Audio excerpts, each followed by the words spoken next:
ام نهانو چه گجوره پیشکش دکن کو بهتریج میلیون و نیوک مروف لبندا وینا او جی خلکن حسک و دوروبر آوان حتا بتلتمره کو لبندا چاره سرکرنا پرزگریکا آوا علوکین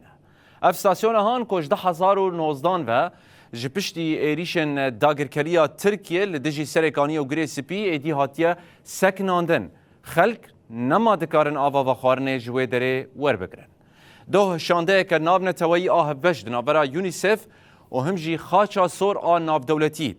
چو ستاسیون علوکه لگور آگاهی مبدز خستنه اف شانده هان دبن پاراستنا هزن سوریا دموکراتیک و کوالسیون ناب نتوایی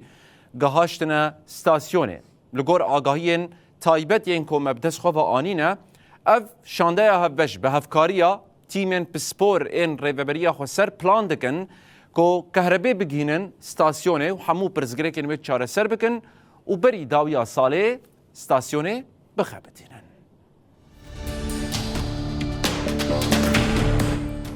جافگانیان تایبت جرانایی تیویر راگهان کو جه بری دمکه و تیمن ریوبریا خو سر این پسپور به یونیسف و نویزگاه خاچا سور آناف دولتی حسکه را دخبتن داکو روشا ستاسیون علوک بنرخینن و پرزگریکن آوا حسکه چاره سر بکن.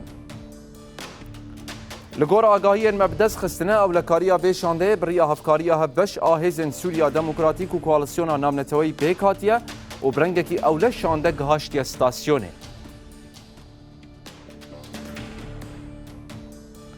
چافگانیان اشکره کرد که تیما نابنتوایی و به هفکاریا ریوبریا خو سر آرمانج دکن چاره سری نوژن با آفرینن داکو کهربه بگینن ستاسیون علوکه و بری داویا ساله ایدی اف ستاسیون لکار وگره. خاچا سور آناب دولتی داخیانیک در حق به سردان ده بلاف کرد و گوت کو خبتاندن ستاسیون علوکه برنگکی بردوام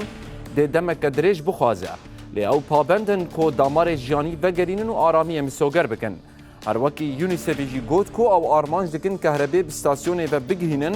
و آوه برنگکی اولا بو بسد هزاران دابین.